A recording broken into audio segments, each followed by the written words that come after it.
Andrew Yang has risen to the national political stage in the past few years. He drew attention to the concept of universal basic income as a Democratic candidate in the 2020 presidential election, and earlier this year as a candidate for mayor of New York City. Since then, he's announced he's leaving the Democratic Party to start a new one, the Forward Party. What does he hope to accomplish? And which voters does he want to attract? Here to answer this very question and more is the man himself, Andrew Yang. Hey, Andrew, welcome. Hi, Rena. Thanks for having me. Great to be here. Great to have you on. So you made this decision to leave the Democratic Party and start Forward. You know, the U.S. is really a two-party system. It's been hard for a third party to have traction. Why do you think yours would be any different?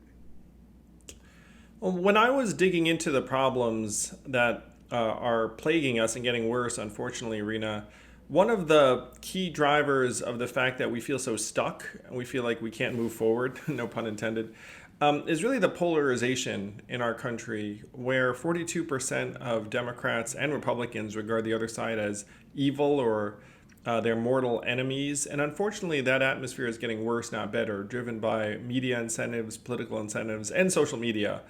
And so when I was digging into these revelations or findings, maybe it's not new to other people, but I was struggling after my presidential campaign to figure out how you could genuinely solve some of these big problems. And I realized that we weren't going to be able to solve them with this duopoly dynamic. That, by the way, is something of a nightmare of the founders come to life. And I realized that we needed to implement open primaries and ranked choice voting that would give rise to a more vibrant, dynamic, multipolar democracy. Very high bar, I know. But it turns out that 62% of Americans now want an alternative to the two major parties, in part because they sense that this dynamic is not working and it's going to get worse, not better. What do you think the Forward Party can do that the Democratic Party cannot in this moment? You know, one of the things that I learned running for office, Rena, is that at this point in American life, politics is almost entirely tribal, where you imagine that we're arguing over policy prescriptions, but the fact is, if you dig in, you find that there's a low correlation between someone's self-identified conservatism or progressivism and their policy standpoints. It turns out if you sit down Americans of any background, the vast majority of us think drug prices are too high. The vast majority of us want to see better educational outcomes for our kids. So this is really a symptom of the duopoly, where there's like an us or them dynamic.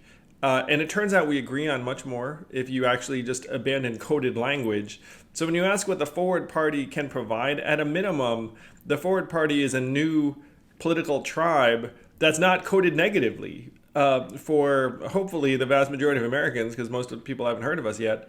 But if you go to a Republican in a red state and you say, I'm a Democrat, and I've had this experience, then a lot of them just shut down immediately. And that's something that we can avoid really just by having new tribes, new political languages, new appeals to try and break the logjam. Andrew, you mentioned the Forward Party supporting Democrats and Republicans. What kind of Democrat and what kind of Republican candidate would the party support? We're going to support candidates who stand up for the principles that we stand for, which is open primaries and ranked choice voting. You can be for that as someone who's part of a major party, fact-based governance, modern and effective government, universal basic income, grace and tolerance. One other thing we're for is 18-year term limits for members of Congress. We think that our nation's leadership should be trying to rejuvenate itself a little bit more often. If various leaders say, look, even as I'm running for Congress, I'm for people spending, a certain number of years in D.C. and then coming home, that would be a very powerful signal of leadership, and that's something that we'll be looking for our candidates to support. Are there any policy deal breakers that a candidate might hold that you wouldn't support? Well, if they stand for these principles of better governance, that's what we're going to be focused on, because right now there are certain issues that divide Americans in certain environments, but that's not really the core of our structural problem right now. We can disagree on a social issue and then agree on the fact that this system's not working and we need to change it. Will the Forward Party be running any candidates at any level in the coming years? The Forward Party is going to be supporting candidates in short order, but the the format is that we're probably going to be supporting Democrats and Republicans in various primaries because that's just the practical reality for many people until we manage to make this change. We'll be supporting some independents. I think there'll be some people that run under Forward Party, but we're a very practical, inclusive, popular movement. You can join as a registered Democrat or Republican. No need to change your registration. It's a movement of people that just want to make the system make sense and reward people that will actually get things done. And there are people like that in every party who we're going to support. Andrew, I want to ask you about your new book. It's called Forward, Notes on the Future of Democracy. In the first sentence, you write, "Why isn't it working?" And we know that Americans are divided now more than ever. What do you believe specifically is broken in the American political system that needs to be changed? The incentives are wrong. And the big learning I took from my digging into these issues is that a system that's designed to fail will fail. and our system is designed to fail. That's really the big mental switch we have to make, which is right now we're like, why isn't it working? Why isn't it working? It's actually designed not to work. And what's the natural then next step? Change the design. And I do want to go back to first principles. There's not a word about political parties in the Constitution. Our founders were anti-partisan. John Adams said what he feared was two great parties that would be the worst case scenario for our country, which, by the way, is exactly what we're living right now. So we're living through, in many ways, the biggest design flaw in history. It threatens to tear us apart, to destroy us, to turn us against each other. So what we have to do is change that design, and I'm thrilled to say that there's a straightforward way for us to do it, not even at the congressional level, but state by state, which is to switch to open primaries and ranked choice voting. And this is important for me to explain to folks. Right now, our members of Congress are not rewarded for delivering for 51% of their constituents. They're rewarded for placating and pleasing the 10 to 20% most extreme partisans on either side. If you change that to open primaries and ranked choice voting, all of a sudden pleasing the 10 to 20% shifts to trying to get 51% of people to like them, and that's a very, very different legislator. They'll be more reasonable overnight. You talk about polarization. A recent poll shows 77% of Americans say that the country is now more divided than it was before the pandemic. Based on what you've been hearing, what do you feel isn't working? Unfortunately, we're at a point in American life where if everyone does the reasonable thing, we are sunk. And what do I mean by that is that our politicians are rewarded not for solving problems, but for retreating to their corner and blaming the other side.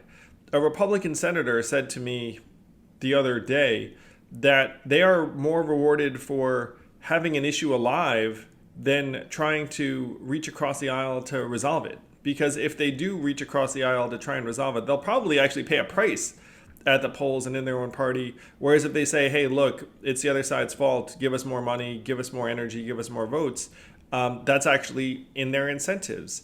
So when people say we're being divided, it's because our incentives are actually rewarding folks to not get things done, to not compromise, to blame each other. You got a lot of attention when you ran about your concept of universal basic income. And in some ways, people got a taste of this when the stimulus checks came out during the pandemic. Do you think it's clear that at some point in time, 20, 40 years, do you really see universal basic income being part of budget reform? We're already living a version of universal basic income right now in the form of this child tax credit, which I love, and 448 economists signed a letter saying we should keep it forever. It's lifted millions of families out of poverty. It's improved people's health, mental health, kids' ability to learn. And that's right now. That's real. I mean, this is happening for 69 million kids and families around the country. So what I was arguing for on the presidential trail now is supported by 2/3 of Americans. This is 100% going to continue to be the main policy prescription, and rightfully so. And I'm so grateful to everyone who supported my campaign to give us a chance to make this case because the country needed it. How do you think universal basic income makes sense at a time when there are actually more jobs than there are workers? One of the issues I have with our current relief measures, Rena, is that a lot of the unemployment relief is tied to not having a job or not working. And I'm friends with young people who are on some of these programs, and they say, look, I'm going to ride this out until like my relief is over, and then I'll go back to work. And it's totally sensible for them to do so. If they were getting some measure of cash and they got to keep it, and then if they went to work, they would get that too, I think you would see them making different choices. Just right now, we're attaching negative incentives to at least a significant proportion of the cash that's going out to people. I want to ask you a little bit about your future. Do you see yourself running again? Right now, I'm focused on making this case to the American people. You know that feeling you have that things aren't working? They're not working. And it's not going to get any better unless we actually change the dynamics of the system. Just like I spent years mainstreaming universal basic income to the American people, now I will be mainstreaming open primaries and ranked choice voting as the way to unlock our leaders from these perverse incentives that are making them crazy, making us crazy, and making us feel like the country's going to head into, unfortunately, political violence instead of solving problems. 62% of Americans want an alternative to the duopoly. Think about that for a second. Imagine if you were an entrepreneur and you showed up on a scene, there were two companies and 62% of people want an alternative. Wouldn't you want to start a third company like that? And we should not have three parties in the United States. The UK has 5. Germany has 7. Sweden has 8. Netherlands has 18. I don't even have enough fingers for that. Those are resilient, sustainable systems. Right now, we have a system that's uniquely vulnerable to authoritarianism because if you have one major party succumb to terrible leadership, everyone then falls in line. You would never design a system this way. It is uniquely stupid, and we have to try and change it as quickly as possible. You mentioned these European countries with multiple parties. There are also parliamentary systems. You know, the U.S. government has run since the creation of the United States on a two-party system. And third parties not since the creation, Rena. There were no parties at the founding of the country. Washington, John Adams, anti-partisan. True. They emerged later. True, but Andrew, for the majority of U.S. history, it has been a two-party system with third parties not being able to hold sustainable traction for years, right? How do you fix that all of a sudden after the majority of U.S. history? It has really been a two-party system. The problem, again, is in the mechanics. And you're 100% right, Rena, where it's very difficult for a third party to gain any traction because you can't even be on a ballot in some cases. You have to subscribe to one of the major parties even to vote in what is essentially going to be the deciding primary before a general election. That's a formality in most locations. So it's the mechanics that we have to examine and change. I know you mentioned you're focused on 2022 right now. The Democratic Party, as we know, when a third party moves in, they tend to split the votes. Do you worry that you could be working against the Democratic Party and potentially allowing Republicans to take over Congress? Well, the first thing is we need to try and implement ranked choice voting, which, by the way, eliminates this concern, this entire spoiler effect, because then you can vote for whomever is minor party. You could vote for Forward Party number 1, Democrat 2, and no worry about wasting your vote, no more spoiler effect. So I'm going to suggest that we should just make that change, and it would help eliminate this concern. But I do think that there's something of a misconception where people think that if you have a new party emerge, it's all going to come from one side or the other. The fact is the appetite for third party is actually higher among Republicans and independents than it is among Democrats. And even when I was running for president as a Democrat, nearly half of my support didn't identify as Democratic. So if you're an independent, which I am now, like I think it requires a lot of assumptions to say like, oh, you're just going to take from one party or the other.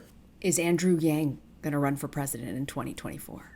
Right now, I'm laser focused on trying to fix things as much as we can in 2022. That's where all of our attention should be because we don't have that much time. So that's a yes for 2024?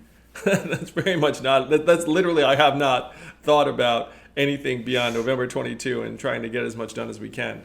All right. Andrew Yang, I want to thank you very much for joining us. Thanks, Rena. Thank you, Recount. Love the format. You guys are the future.